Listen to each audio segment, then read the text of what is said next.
Olha só que exercício de imaginação interessante a gente vai fazer aqui.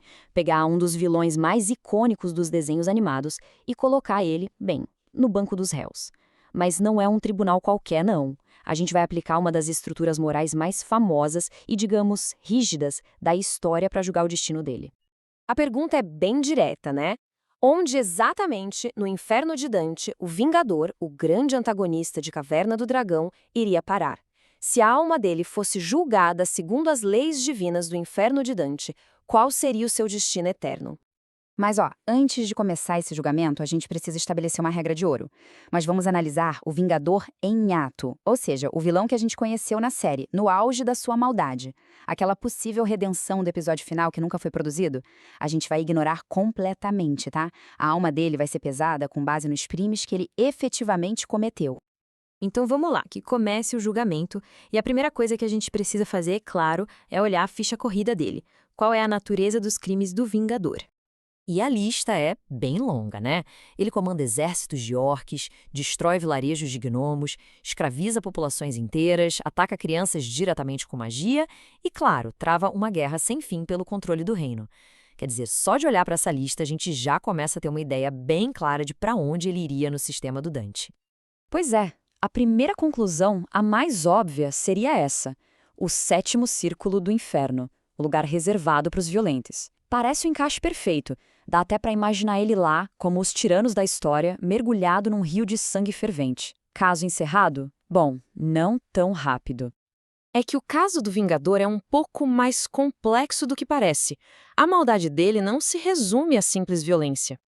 O ponto crucial aqui é que a maldade dele não é irracional, não é um acesso de fúria. A violência, para ele, é uma ferramenta, um instrumento friamente calculado para alcançar uma ambição muito maior, uma ambição que é, na verdade, intelectual. Existe uma tese que diz o seguinte: o peso específico dele é grande demais.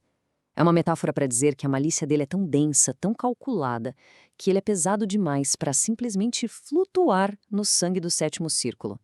O peso dos seus pecados o puxa para baixo, para um lugar muito mais fundo no inferno, para além dos pecados cometidos por pura paixão ou violência. Então fica a pergunta: se o crime dele não é só violência, qual é a verdadeira natureza da maldade do Vingador? E a resposta para isso leva a nossa investigação para círculos ainda mais profundos. A gente entra no território dos pecados que exigem intelecto, que exigem razão para serem cometidos. A gente entra no domínio da fraude. E é aqui que a história ganha um contorno totalmente diferente. A investigação dá uma virada dramática por causa de uma revelação chocante da própria história do desenho. O Vingador traiu o próprio pai. Essa é a chave de tudo. A revelação de que o Vingador, na verdade, é filho de seu maior inimigo, o Mestre dos Magos. Isso muda completamente o jogo do nosso julgamento. E essa comparação ilustra perfeitamente a distinção que Dante faz. Uma coisa é a rebelião política, um crime, digamos, horizontal, contra um governante. Outra coisa, bem diferente, é a traição familiar. Esse é um crime vertical, contra o Criador, o benfeitor, o Pai. O Vingador não é só um rebelde político. O que ele comete é uma traição profunda e pessoal contra a própria fonte de sua vida e poder. Bom, com essa peça final no tabuleiro, o veredito fica claro. Agora sim, a gente consegue apontar com precisão o endereço eterno dele na geografia do inferno. E o destino dele é o nono círculo, chamado Cócito. E o mais interessante é que não é um lugar de fogo, como a gente costuma imaginar o inferno. É um lago imenso e congelado.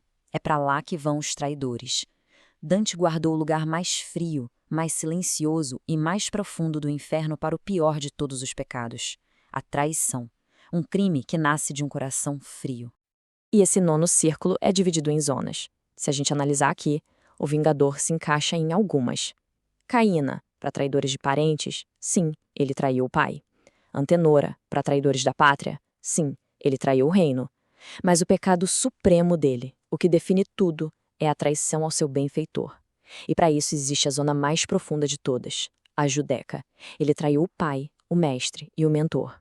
O veredito é definitivo. Ele pertence ao centro absoluto do inferno. A história dele, no fim das contas, é um paralelo direto da história de Lúcifer. Um filho caído que traiu seu próprio criador. Uma criação poderosa que, movida pelo orgulho, se voltou contra a autoridade que lhe deu tudo.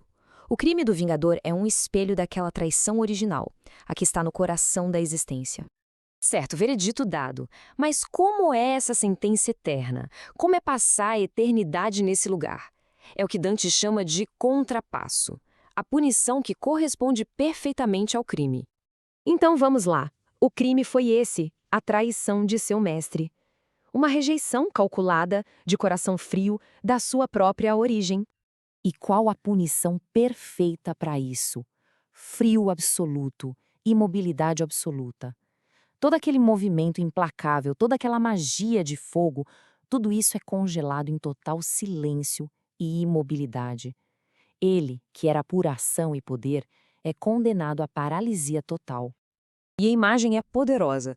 Ele fica preso numa pose de arrogância eterna, com um braço erguido num comando que nunca será concluído.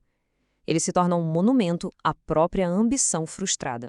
E aí vem o golpe de misericórdia. A tortura final.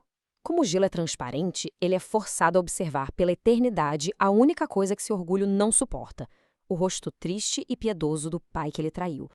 E todo esse julgamento cósmico de um vilão de desenho animado acaba nos deixando com uma questão muito maior sobre a natureza do próprio mal.